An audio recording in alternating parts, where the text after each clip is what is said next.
Hi, this is a class I just recently taught at a widow and widower conference on dating again. It's dating basics, the who's, what's, where's, why's, and how's, and then some of dating. Thank you for joining me. I am Sharon. I am a mom.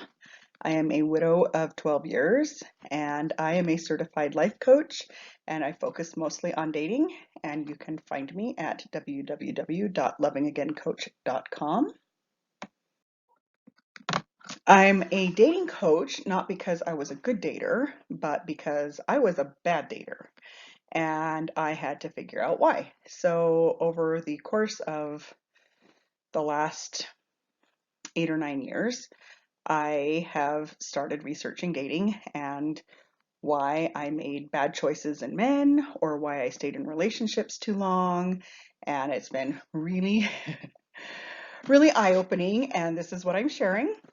I get most of my information online, a lot of articles, Scientific America, Psychology Today, but honestly, a lot of articles from a lot of different places. And everything is verified through the Mayo Clinic or studies from UCLA. So that I feel like I'm fairly accurate. And when there's a detail that's kind of up in the air, that is so many different people said so many different things, I'm going to try to clarify that. But let's move on and proceed. Myth or fact? Always be yourself. It's really a trick question. It's a myth to me because we should always be being our best self. If you're trying hard to be your best self, hopefully you'll find someone trying hard to be their best self. Who are you putting out there? The goal is not to be better than the other man, but your previous self. So hopefully you're learning and growing and progressing every day. Um, Number one thing is be in a good place with your grief. Now, if you are not a widow or a widower and you are divorced, I'm going to tell you that you are going through grief as well. It just has a different frame around it, but it is still grief and it's still something that you should be aware of. Talking about a former spouse on a date is a mood killer. I'm just going to tell you that. I have been on several dates where I have felt like a therapist. No one really wants to do that. Your dates are supposed to be fun, they're supposed to be lighthearted, and you're supposed to be getting to know each other. And honestly, eventually you're going to have to talk about your former spouse, but I'm going to recommend, being in a good place so that you're not doing that. Be in a place where you're not comparing the person you're dating to your former spouse. Obviously, everybody's different. Everybody's going to have their own talents, their own interests. You can't really compare one person to another, so you can't be so heavy in your grief that everybody's going to look bad compared to your former spouse. Um, Breaking down and crying about a former love or playing a victim is just really a turnoff. Like I said, nobody really wants to hear it when they're trying to get to know you, especially if they're in a good place with their grief or their divorce. You just really need to be in a good place. And also, not being in a good place with your grief makes you seem broken and vulnerable to scammers, which is something that you really do need to watch out for. The more broken you appear, the more a scammer would try to scam you. And we will get into some more of that later. Are you living a life you love? This is very important to be a whole person while you're trying to put yourself out there. Fulfilling hobbies and interests. Are you an interesting person? Do you have interesting things to talk about? Are your hobbies and interests more than finding a new spouse? I would hope so. Goals and plans for the future. Again, let's have goals and plans for the future besides finding a new spouse. Are you planning trips? Do you have retirement goals, plans, things like that? Social interaction. It is very important, whether you think you are a shy person or an introvert, to have social interaction and make sure you are out and talking to people daily. We are social beings, and that is an important thing. Plus, I call it good practice when you're out talking and interacting. Be living a life someone would want to jump into. You know, Are you having fun? Are you fascinating? Is your life full? And are you a vibrant person? So when you're thinking about dating, think about the life that somebody would be jumping into should they marry you. Practice self-care. Do we need to talk about this? Yes, we do. Good hygiene and grooming. Sometimes people are clean, but they still don't look good. So make sure before you go on a date, you are showered and have clean clothes. Maybe have them ironed, clean teeth, ladies' makeup, haircuts, shaved. My friend said, very important that there's no unibrow. You know, we're putting our best face forward. I actually went out with a man that I thought I really connected to online, and we met at a central location for our first meeting, and I was super disappointed to see that he had put zero effort into this date. He obviously needed a haircut. He needed to pluck his nose hairs coming out of the top of his nose. He had ear hair. Good grooming is really important because I was super disappointed to see that like no effort was put into this date. Gentlemen, I have to tell you that if we're excited about a date, ladies, that we will go out and get our nails done and our eyebrows done and maybe a haircut or even a new outfit. And so, men, it's important that you put some effort into how you look. Positive self-talk. Avoid negative adjectives about yourself, even if you're joking. I think we're all past junior high school where we have to put ourselves down to get a compliment. It's no fun to listen to somebody put themselves down. I think that's a date killer right there. And so watch your self-talk. We should have positive self-talk anyways. Confidence, like who you are and let the world know it. After one of my classes, somebody said, well, what's the difference between being confident and cocky?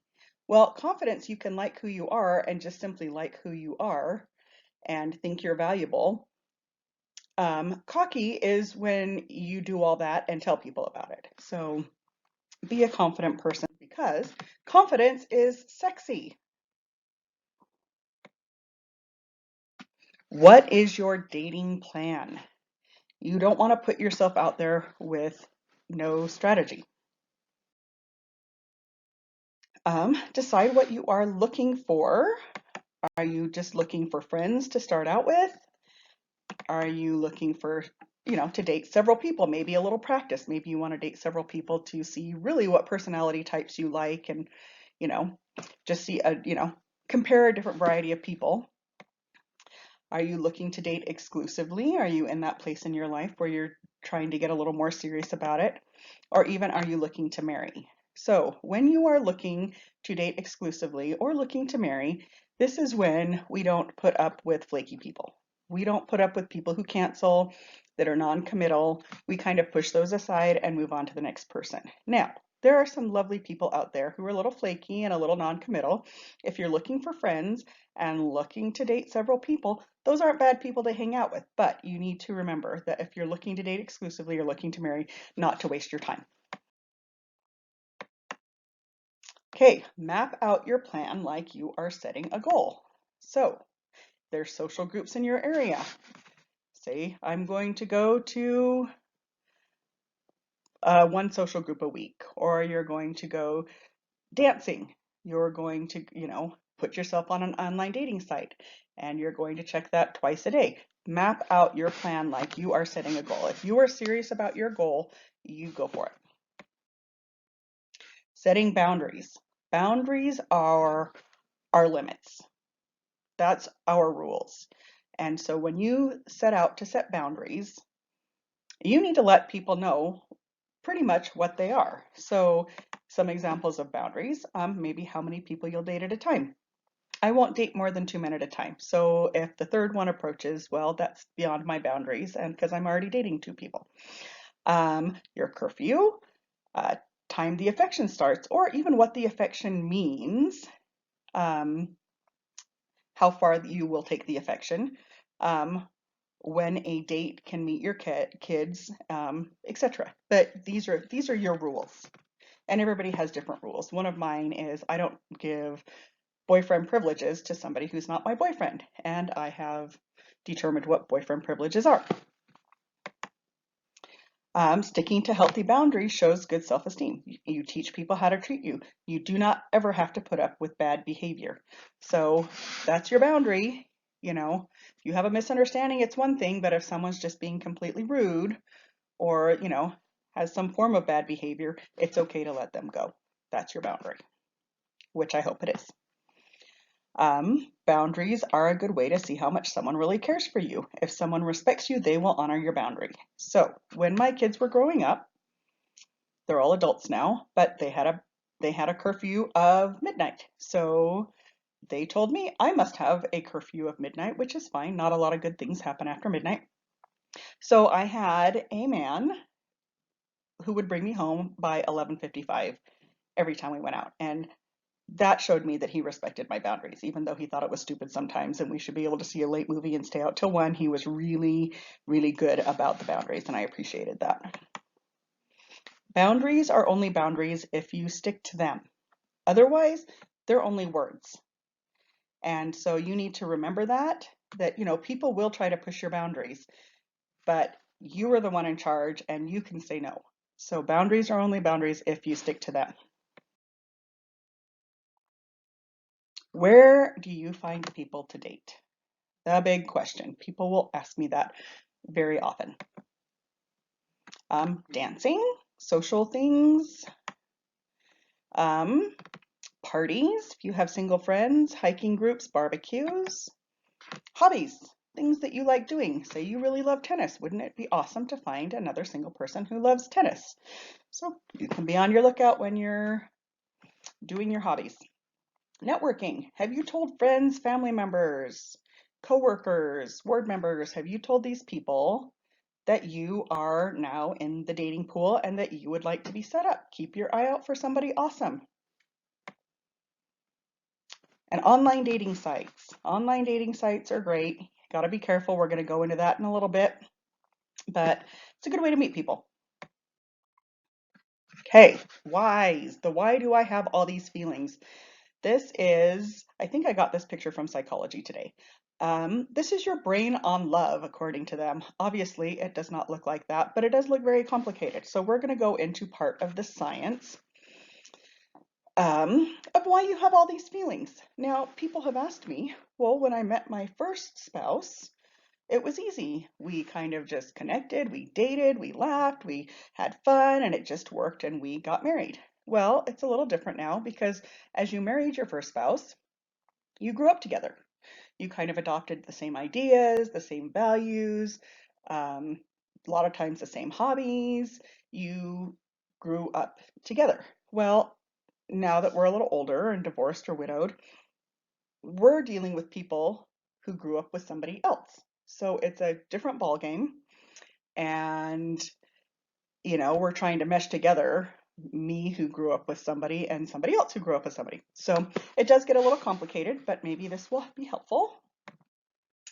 Let's talk about the science of dating, my very favorite. Um, Dopamine, oxytocin, serotonin, endorphins, norepinephrine, these are all really awesome love hormones, neuropathways, whatever you want to call them. They all make us feel good. We like them. They make us feel bad when they stop. If we're in a breakup, um, they are important, and I think it's important to know about them. Dopamine is an attachment hormone. It is very exciting. It stimulates the same part of our brain as crack cocaine, so it feels good. It makes us happy. I also call it the anticipation hormone. It's the difference between actually having a bowl of ice cream or going out to get one. Sometimes the anticipation makes us kind of like jittery or excitement, or like going on a trip. Have you noticed that going on a trip, it's shorter to get there because we have all this exciting hormones going on, but coming home, it takes forever because the only thing we're looking forward to coming home for is our job, and we have to go back to work, and we have to unpack and do laundry. So that's all our dopamine at work. Dopamine is because it stimulates the same part of our brain as crack cocaine, it also Messes with us when we break up with somebody. A couple weeks later, it will make us feel like we could deal with the red flags. We can maybe accept some bad behavior because we, number one, are attached and we feel like we're in love with that person.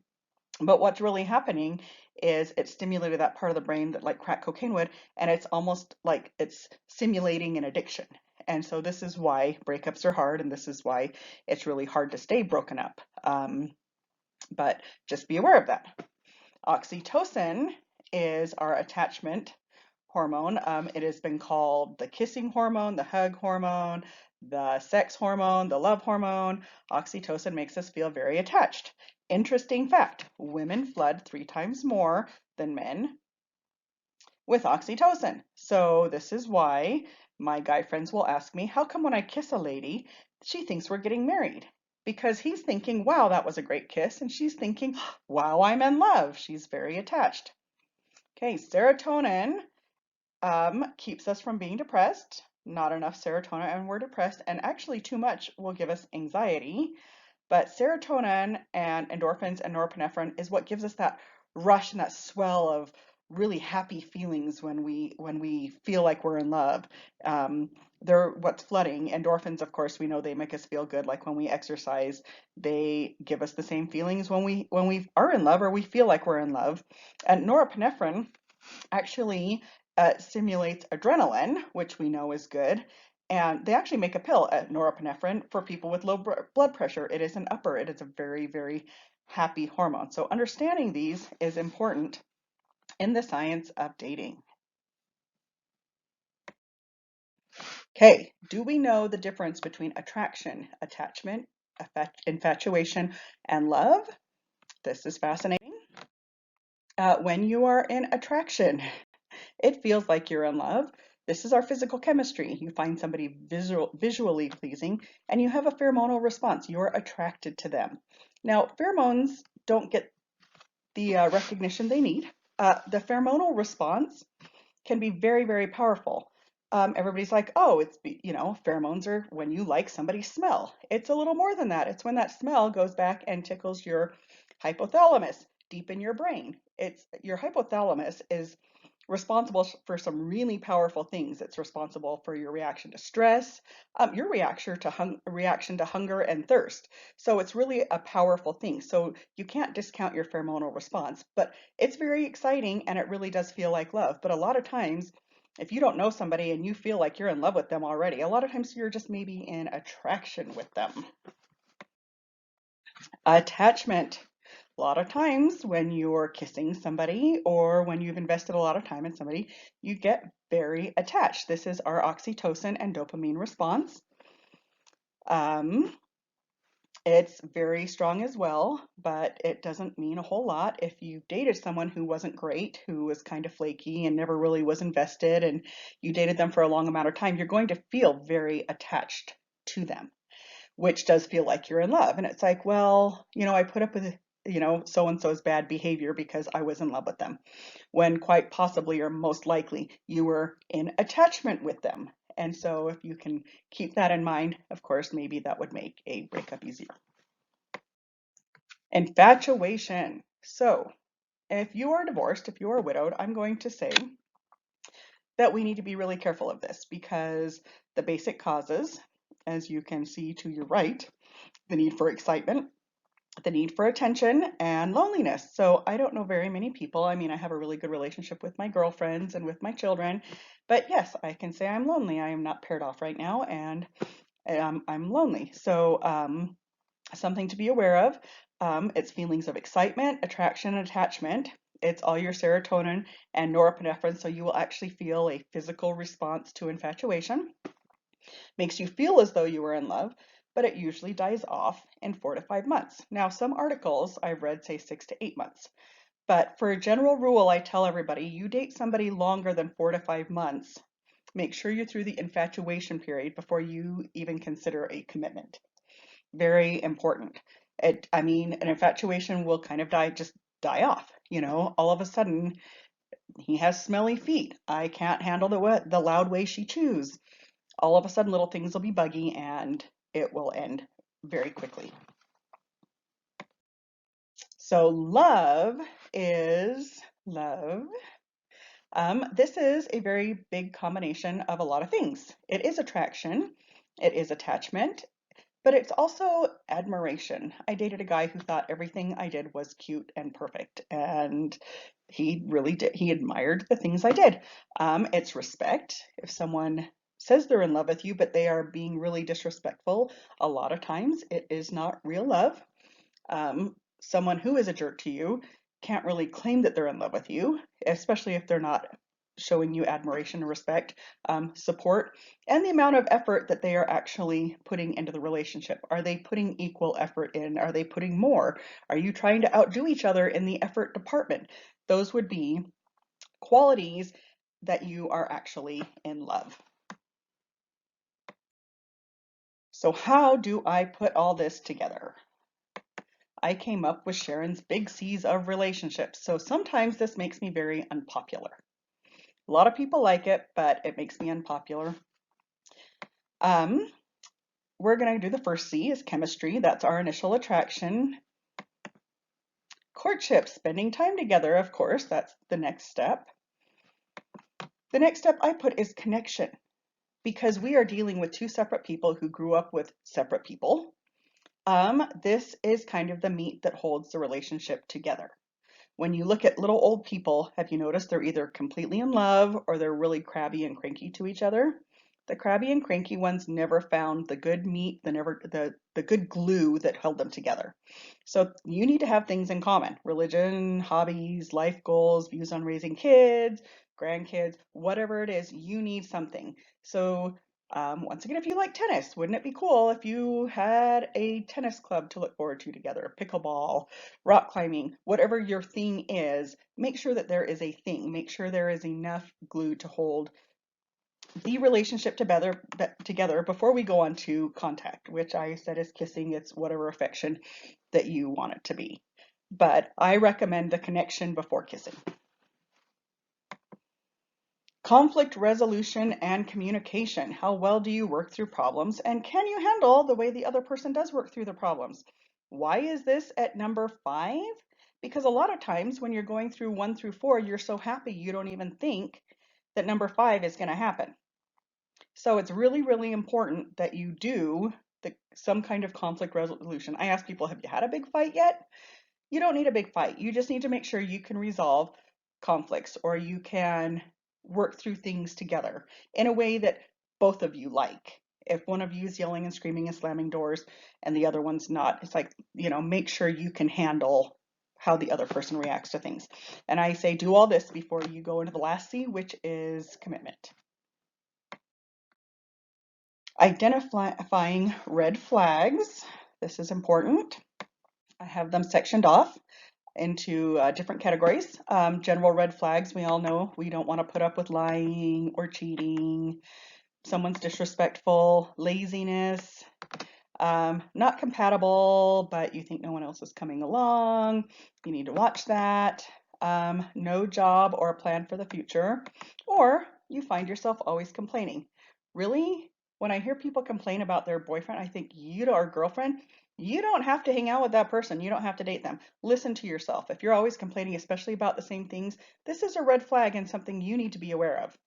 And also, in these general red flag areas, you marry who you date. So if somebody is lying or cheating, or they're lazy, or they don't have a job, it's likely that the same things are going to go on while you're married. A marriage certificate really changes very little. So be aware of these. So if you are dating someone with a low investment level, you might see some of these. You feel like you are putting more into the relationship than they are.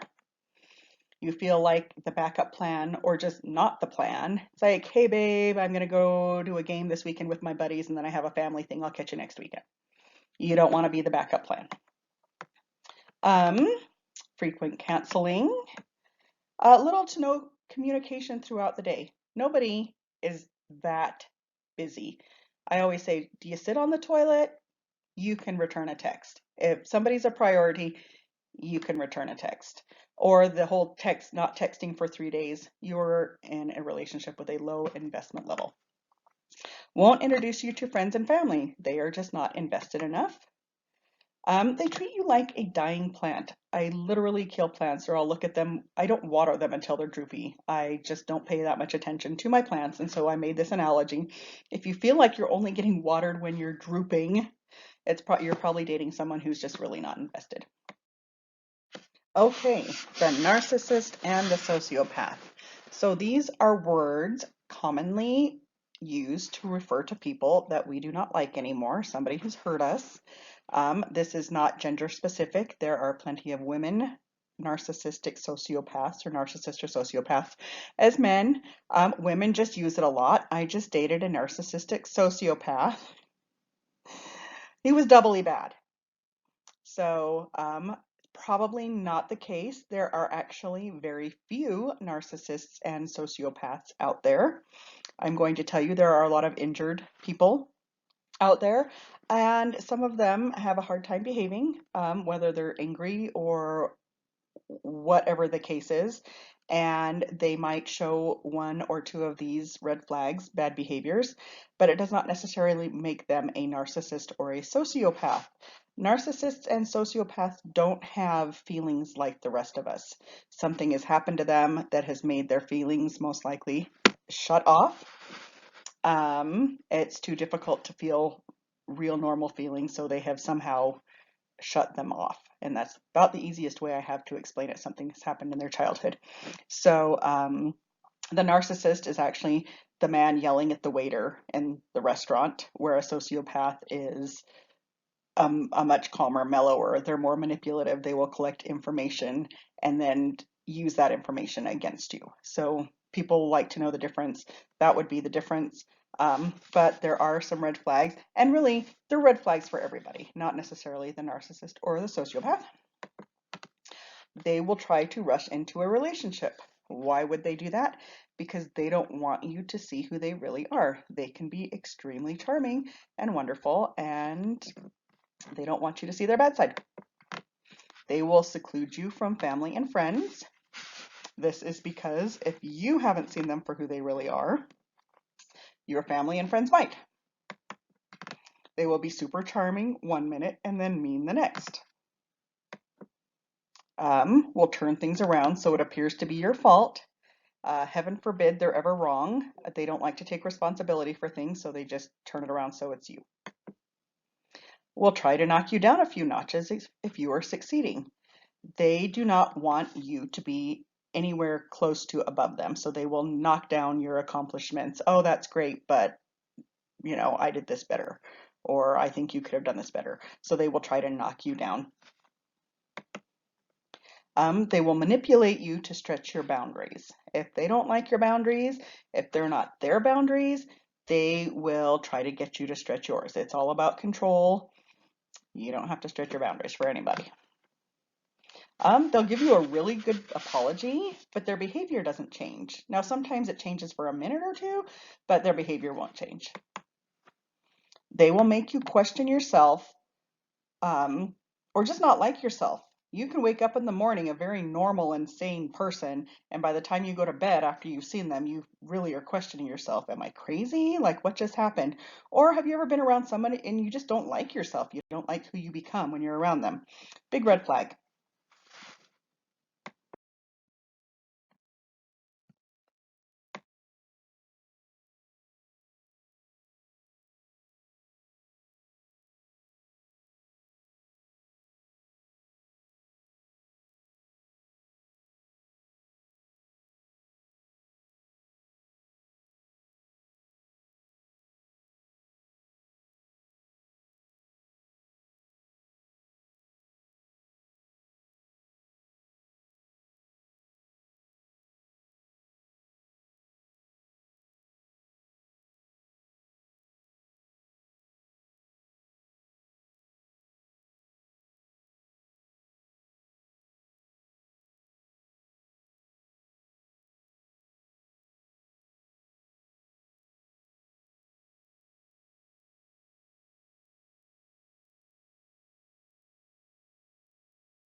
Okay, I asked a bunch of widows and widowers who have been married and divorced since their spouse died, what they would do differently in their dating experience. Most of it had to do with time. They did not take enough time to really get to know the other person. They didn't take enough time to get to know the kids. They didn't take enough time letting the kids get to know each other. Blending families really is complicated and can be very hard. They didn't take enough time with a long distance relationship. They really didn't see the person in their natural self. They didn't listen to friends and family who didn't like the person they were marrying. Also the kids, when, little kids have a sense about people. And if little kids don't like it, adult kids, not such a big deal, but little kids, it's a big deal. They picked the first person they were interested in because they didn't think someone else was going to come along. There was a scarcity thing there, and so they just thought they could deal. They picked the first person because they were excited not to be lonely anymore. Here they had this big hole in their heart and thought somebody was filling it, and they were super happy. And so um, they did not take enough time with that. They just took someone. They married somebody unemployed who never wanted to get a job. A lot of people, ladies, used up all their life insurance because their spouse never wanted to get a job. They didn't check a criminal record. There are child predators out there. There are scammers. There are people that would take your money. So it's worth the $10 to do a little background check if you're getting serious. Now, you don't need to do a background check on everybody you date, but if you're starting to get serious, there's nothing wrong with that, and it's definitely worth the $10. Okay, when you are looking through rose-colored glasses, red flags just look like regular flags. Something to be aware of. I'm not sure who said that. I would love to give them credit. It wasn't me, but it is brilliant. Just be aware. Take a step back and just be aware. Slow down and just be aware. They just look like regular flags. I love it. Okay, this is me taking time, all 4 seasons and a road trip. I actually went on a road trip with a couple of my guy friends. One was great, one was really obnoxious. I totally see the value in all 4 seasons and a road trip. You need time to identify red flags. Now, not all red flags are going to be something that you can't deal with. So, not everybody's perfect, but you need to really know what you're getting yourself into. Oh, you need time to go through a struggle together and resolve an issue just to make sure that you're compatible in that area. Time to find out what the triggers are and how they handle them. So my parents got married, or they met in January, but got married in April. My mother hates Christmas. Now, she doesn't say she hates Christmas, but if my mom can ruin Christmas for everybody, I think that makes her really happy. Nobody wants mom for Christmas. Probably something my dad would have liked to have known. Maybe it wouldn't have been a deal breaker, but maybe he could have ran interference. Because every Christmas they went into the kitchen that did not have a door and had a big fight about Christmas. So whatever people's triggers are, and most people have them, especially if we're talking about a second marriage, figure them out and see if you can handle them. Time to see them in their natural life. Do they let their garbage pile up to the ceiling before they take it out? Do they let their toilets get disgusting? You need to see people in their natural life. This is important, especially with long distance relationships, because people can, you're dating, you're putting on your best behavior and you should, but you really do need to see people in their natural life. You need to take time to see their real spending and saving habits. This is big. This is another thing my parents had a hard time with. My mom loved to spend money. My dad did not. You need to agree on this. This is a big cause of divorce. If you can't find anything wrong with a person, maybe wait around until you can, then decide if you can deal with it. That is me. Okay, so how do we get a date? Let's find out. So in person, you have to put yourself out there. I have to tell you, very few people are going to come knocking at your door for a date. You put yourself out there, you have to meet and flirt, exchange some phone numbers, and then set up a date. How do you flirt? Well, this is much more entertaining in person, but we're going to go through it anyways. Eye contact. You can do a lot with your eyes and your eyebrows. Compliments. Everybody loves a compliment. Nice shirt, pretty eyes. It's really quite simple. Touching. So somebody came up to me after my class, it was a man, and he said, I can't touch a woman. I'll get sued for sexual harassment. I'm not I'm talking a light little touch on the hand, on the top of the hand. I'm not talking anything inappropriate. And it's a lot easier, I think, for women to kind of touch a man. But I was standing at the conference and one of my guy friends came back and gave me a little nudge with his elbow in my back. That was non-sexual. I have to tell you, it was just saying, hey, touching is easy. And it's a good way. All these things, you can turn them around and see if somebody's doing these things that they are interested in you. They are flirting with you. Humor and teasing. Just be nice. Sometimes teasing crosses a line, and just be nice about this one. Open body language. Are your hands folded in front of you or are they sticking in your back pocket? Goes both ways. Smiling. Use those teeth. Asking get to know you questions. Oh, you like to ski? Wow, how long have you been skiing? Oh, since you were 4 years old? Awesome. Get to know you questions. Or just tell somebody what you want. Hey, you're fun. We should go out sometime. You're fun. You should ask me out sometime. It's easier said than done, I know. But if you can do it, do it. How to get a date. So we're talking online this time.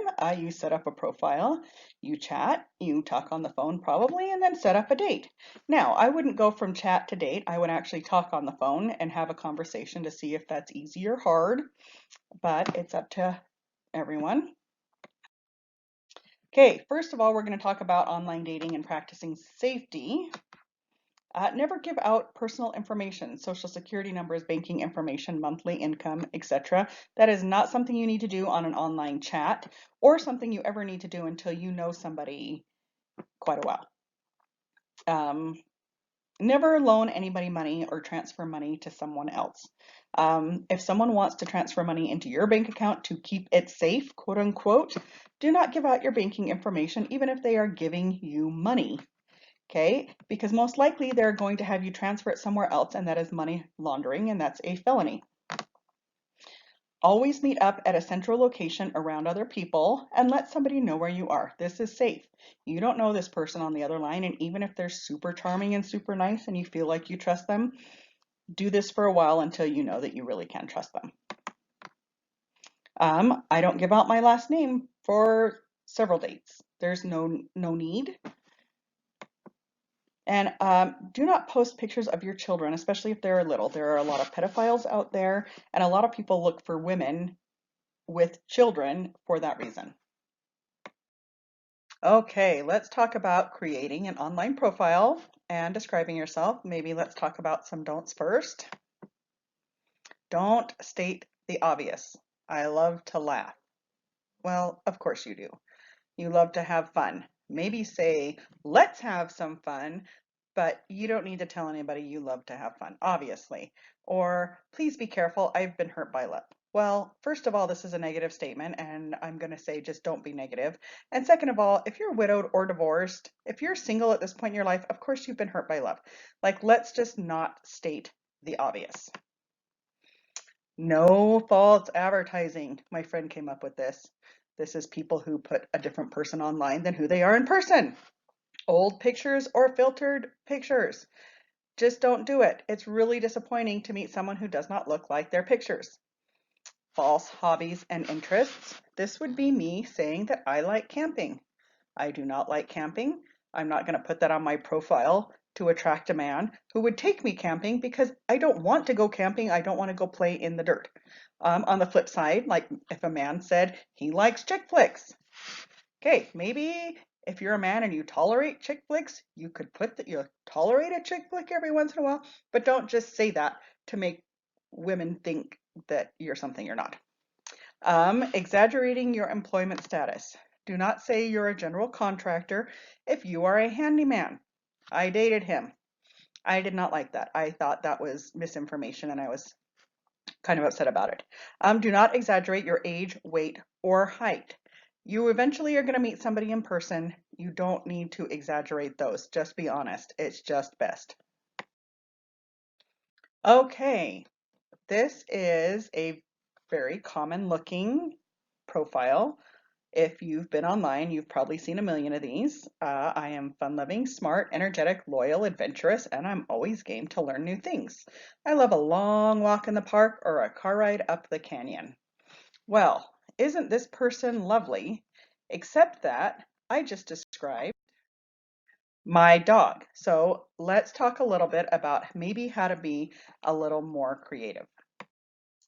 I say use humor, keep it short. Nobody wants to read volumes about you. And use a little mystery to promote questions. If you give too much information, nobody has any questions for you. Do not use paragraph after paragraph. So here's an example. I'm a California girl living in Utah. My kids are all Utah born, but will probably end up in California. Okay, what part of California? How long did you live there? How many kids do you have? How old are they? This promotes questions. What are they doing that they would go back to California? Oh, you must like the beach, the warm weather, whatever. This promotes questions. Or I could have just spit it all out. I'm originally from Thousand Oaks, California, but I've lived in Utah since I was 18. I have 4 great kids, age blah, blah, blah, blah, blah. Keep it short, keep it simple, and try to promote questions. And use humor. If you can be cutesy and fun, sorry, men, use humor. People like to see that. It's better than telling somebody that you're funny if you just are funny. Okay, describing what you are looking for. Don't be negative, expressing your dislikes. I don't like men who wear sandals. Maybe a man would say, I don't like women with short hair. How about we don't discourage somebody before we've even started? You never know who somebody is, and it's hard enough out there. So don't be expressing negative qualities that you don't want in a person. Of course, we don't want a scammer. If you're a sociopath, pass me by. Just don't, obviously, don't express negative things. Be creative when you say who you're looking for, who's up for a road trip. I'll bring the red vines. You don't need to say exactly what you're looking for. Maybe you don't know. I have to say, when I married my husband, I couldn't have picked out of a catalog all the great qualities he had. So maybe just be creative and make a statement instead of listing a bunch of qualities that you think you would want. And keep it simple. Simple. Make just little generic statements. I'm looking for someone to complement my life. It doesn't need to be complicated. And remember, pictures say 1,000 words. What do these pictures say to you? This person is fun, adventurous, silly, things you don't need to say about yourself if you post pictures. So just remember to post pictures of things you like doing, things that show your personality. It's a great way to get the message across, again, without being really, really wordy. And here might be some pictures you shouldn't post. 9 out of 10 men don't like duck face. Probably 10 out of 10 men don't like duck face. Just proof that duck face isn't always cute. Not everybody can pull off the duck face. Men, I can't tell you one woman I've ever met that likes the gym selfie. Women like a gym body, but not necessarily a gym selfie. If you want a picture of yourself without a shirt on, maybe have it playing at the beach or playing by the pool. But women really, really, really do not like the gym selfie. Okay, in conclusion, find the adventure in dating, have fun, don't take yourself too serious, and learn from your mistakes. Just because you've made a mistake or two does not mean you should quit. It just means that you should take a step back and figure out what went wrong and do things differently. My very favorite quote about dating, it's all about falling in love with yourself and sharing that love with someone who appreciates you rather than looking for a love to compensate for a self-love deficit. If you can't love yourself, don't put yourself out there. It's not fair to say, I don't love me, but you need to. You can find me on Facebook. I'm Dating Again. That's my logo. Or Instagram is dating.again. Thank you for listening. I appreciate it and good luck out there.